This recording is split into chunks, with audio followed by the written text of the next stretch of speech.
So, you wanna be a villain? Listen up, kiddo. Lesson number 237. If you want those heroes dead, let them stay dead. Don't be a handsome Jack who wants the heroes dead but owns the company that keeps reviving them. That's no good, sonny. So when in doubt, remember, don't be a handsome Jack.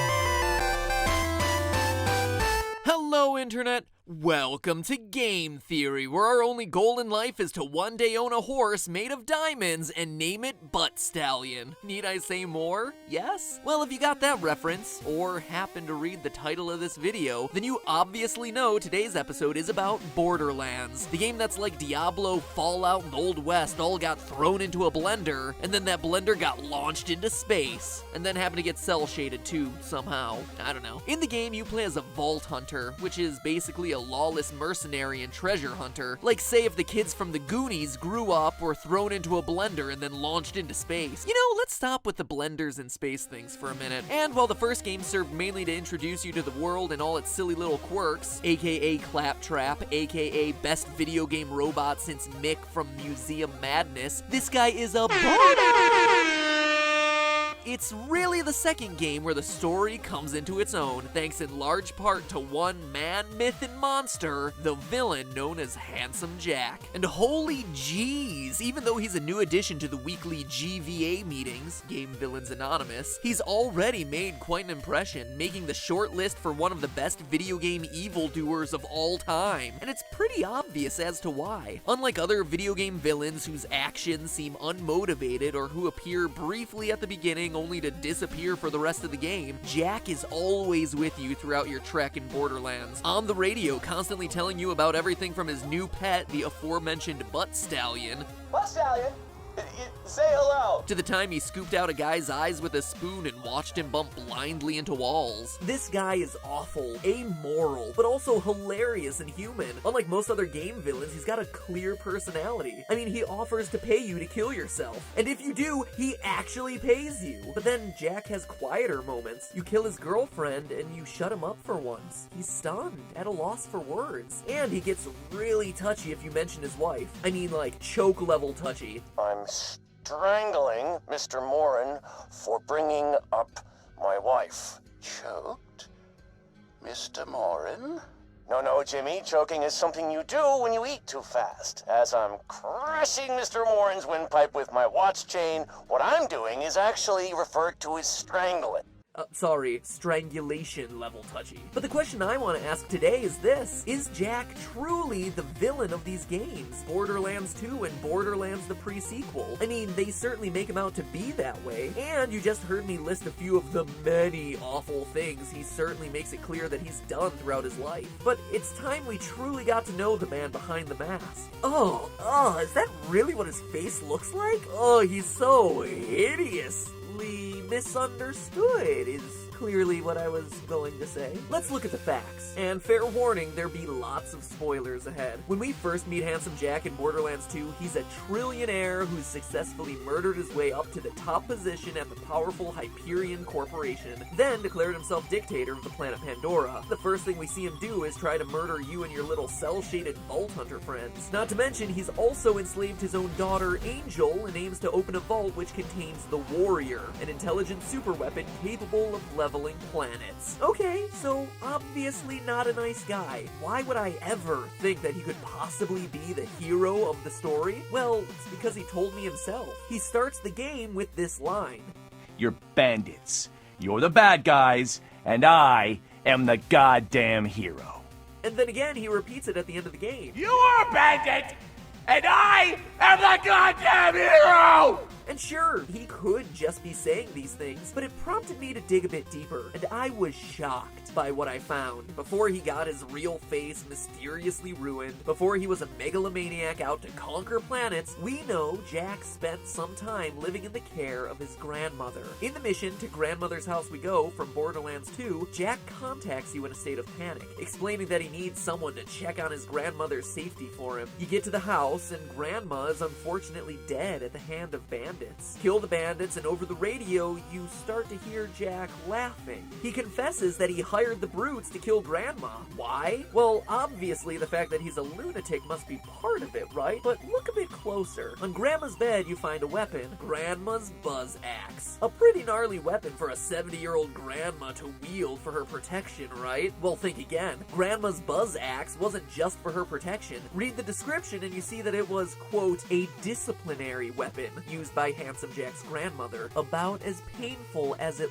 looks. That looks, to me, like a classic case of child abuse. According to a 2005 study of serial killers, 36% had been physically abused as a child, and 50% had been psychologically abused. And it goes beyond just serial killers. There is evidence linking child abuse to other developmental stunting of the brain. According to studies done by everyone from the National Academy of Sciences to workplacebullying.org, physical abuse at the hands of a parental figure can render victims prone to a number of psychological issues. Everything from post-traumatic stress disorder to depression to what Handsome Jack actually has, borderline personality disorder. And I'm not saying that Jack has borderline personality disorder just because the game happens to be called Borderlands, though that is a really cool coincidence. No, I'm saying it because his behaviors check against the symptoms listed in the DSM-5, the go-to resource for all your self-diagnostic needs. In order to have borderline personality disorder, a patient needs a repeating pattern of 5 of the following list of 9 symptoms. Spoiler alert, Jack is rockin' 7. Let's take them one at a time. 1. A pattern of intense and stormy relationships with family and loved ones. Yeah, see also Grandma, or his daughter who he happened to enslave. 2. Suicidal thoughts? Maybe not so much. Skip that one. 3. Chronic feelings of emptiness and boredom. Duh, he bought a horse made of diamonds and named it Butt Stallion. Need I say more? 4. Intense and highly changeable moods? Absolutely. For just one example, watch him go from 0 to strangulation with just the mere mention of his wife. I'm strangling Mr. Morin for bringing up my wife. Number 5. Inappropriate, intense anger or problems controlling anger. See also point 4. I'm strangling. 6. Having stress-related paranoid thoughts. Not really. That's the other one we can skip. 7. Impulsive and often dangerous behaviors, such as spending sprees, unsafe sex, substance abuse, recklessness, and binge eating. Butt Stallion with her, reviving this thing, and eating sucky pretzels. Hey, how did pretzels suck? So to that one, I'd say check-a-rooey. 8. Extreme reactions to abandonment, whether real or perceived. Oh yeah, his hatred of all Vault Hunters definitely relates back to this, but we'll get there in a minute. And finally, number 9. Distorted and unstable self-image or sense of self. Hello, have you seen his face? He has a fake face on top of his real one. Yeah, I'd say we have this one covered. So somebody call Dick Van Dyke, cause this murderer has been diagnosed. Mid-90s humor, ladies and gentlemen. Man, I still can't get over the fact that the main character of Borderlands has borderline personality disorder. Next thing you know, I'll start talking about how the desert wasteland of Pandora is symbolic of his psychological torment. It's not. What I will start talking about, though, is that we're still far away from excusing his crimes and Buzz light years away from naming him the hero of the story. But you know, these scripts are typically 3.5 pages long, and we're currently only at the bottom of page 2, so there's time. Because here's the thing. So far, all the evidence has been drawn from Borderlands 2, but last year, Gearbox and 2K released Borderlands, the pre-sequel, a game in which you play through Handsome Jack's origin story, back to a simpler time when Handsome Jack was merely cute enough for a one-night stand, but definitely not hot enough for boyfriend material Jack. And guess what? Once again, we're faced with a game where someone starts by calling Jack a hero. And this time, it's not just him talking about himself. One day, I received a job offer from a low-level Hyperion programmer. And what did you find? A hero. Maybe there is something to this whole hero business after all. The game takes place before Borderlands 2, pre-sequel style like Five Nights at Freddy's 3. Oh, I just wanted to see your reaction to that. Five Nights at Freddy's 3 is clearly not a prequel. I just wanted to see people freak out in the comments that might be included in the final theory. Trolling! The game's main plot has you teaming up with Jack, pre-mask, to stop a giant space laser from blowing up the moon Elpis, thus saving millions of lives in the process. You heard that correctly. Jack's goal in this game is saving lives. It's a mantra he repeats throughout the game too, wanting to save the day, apologizing for people getting shot at, admitting he doesn't like killing. Near the beginning of the game, he even goes so far as to let someone who betrayed him live, only to have that mercy betrayed again as the guy tries to shoot Jack in the back. Gun jams and Jack blows the guy away, but seriously, does this sound like the behavior of the black-hearted villain we supposedly see in Borderlands 2? Nope. So what's the difference? What's changed? Well, for one thing, betrayal. We already mentioned that Jack was abused as a child by his grandmother, family member, someone you would inherently expect to trust. But the pre-sequel shows that she's only the first. No one stays true to Jack. The Marif, the guy we already mentioned, worked for Jack before the events of the game, but when Jack comes and needs his help, the guy betrays him, and when confronted, betrays him again by trying to shoot him in the back. Then there's Roland, Lilith, and Jack's ex-girlfriend, Moxie. Throughout the game, they work alongside you on your quest to save the moon, but during the end game, betray Jack, trying to kill him in an explosion.